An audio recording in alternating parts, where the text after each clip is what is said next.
Kami dari Teknik Informatika akan menjelaskan tentang komunikasi data dan jaringan komputer. Di sini kami akan berbagi informasi tentang jaringan komputer dan komunikasi data. Sebelum kita masuk ke topik selanjutnya, saya akan memperkenalkan dulu. Perkenalkan, nama saya Rasel Kasria dan rekan saya Adi Gunawan, dan rekan saya Zulfan, dan rekan saya Rini, dan rekan saya Eko Saputra. Oke, baiklah, kita akan langsung masuk ke topiknya aja. Oke, Assalamualaikum warahmatullahi wabarakatuh. Oke, baiklah, saya akan menjelaskan lagi komunikasi data dan jaringan komputer itu apa. Oke, komunikasi data itu adalah hubungan atau interaksi pengirim dan penerima yang terhubung dalam sebuah jaringan. Yang terhubung dalam sebuah jaringan, baik yang dari jangkauan pendek maupun jangkauan yang luas. Jadi di sini terbagi lagi, komunikasi data ini terbagi lagi menjadi komponen-komponen. Nah, dibagi menjadi 5 komponen itu, yaitu adalah pengirim, penerima, data, media transmisi pengiriman, dan protokol. Nah, dari 5 tersebut saya akan menjelaskan satu persatu.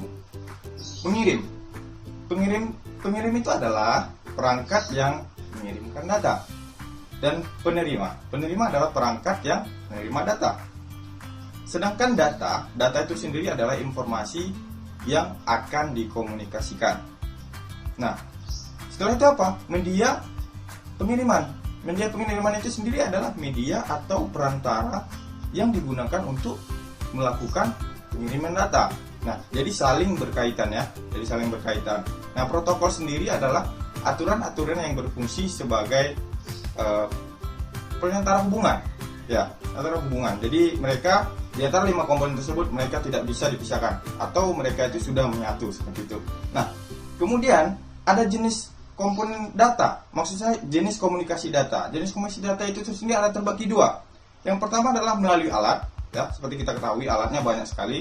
Apalagi sekarang dengan perkembangan zaman, jadi ada alat yang lebih canggih lagi. Di sini saya akan membahas dengan 2 alat saja, yaitu adalah melalui alat, atau melalui yang kedua adalah melalui satelit. Ya, seperti kita ketahui, satelit itu adanya di luar angkasa ya. Nah, dan yang pertama saya bahas dulu melalui alat. Melalui alat ini adalah melalui alat menggunakan media kabel, ya, menggunakan media kabel. Dan sebagai jalur akses komunikasi data, jenis ini membutuhkan biaya yang sangat banyak. Ya, banyak sekali contoh-contoh kabel. Ada kabel LAN, ada kabel fiber optik, dan lain-lainnya. Nah, itu sangat membutuhkan biaya yang sangat besar.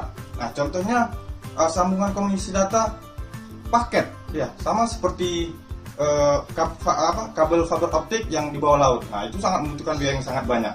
Nah, dan yang kedua, melalui satelit. Seperti kita ketahui, satelit itu adanya di luar angkasa ya, di atas permukaan bumi.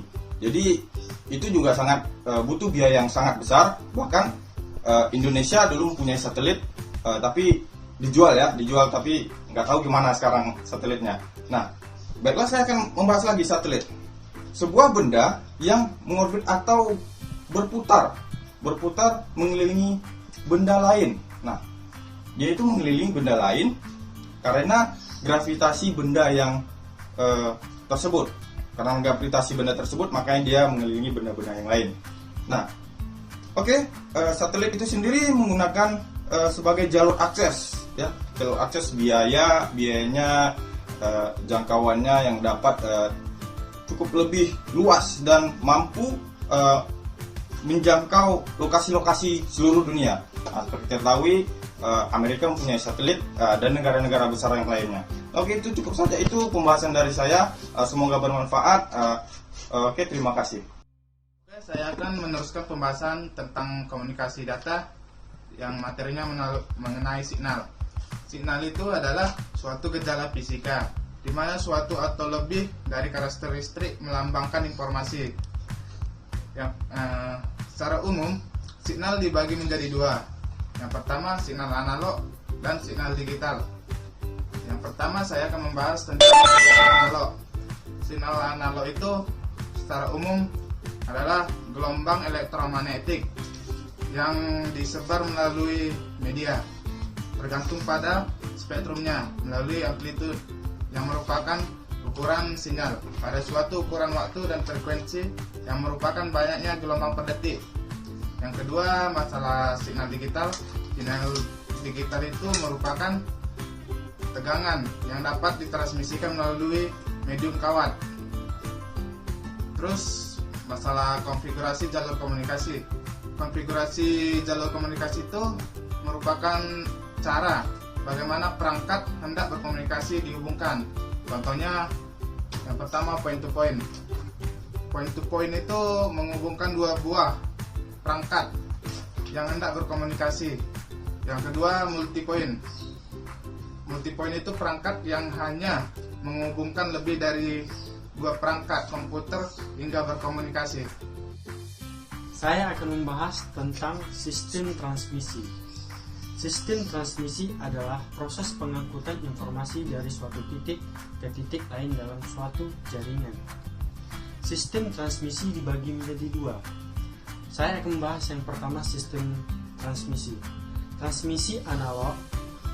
Transmisi analog adalah cara pentransmisian signal analog tanpa harus memperhatikan muatannya apakah berupa data analog atau digital. Agar hasilnya maksimal, untuk jarak yang jauh digunakan alfibear yang akan menambah kekuatan signal sehingga kemungkinan terjadinya kegagalan atau penyimpangan sangat kecil. 2. Transmisi digital. Transmisi digital yaitu kebalikan dari transmisi analog, yaitu cara transmisikan signal digital dengan memperhatikan muatannya apakah berupa data digital atau analog.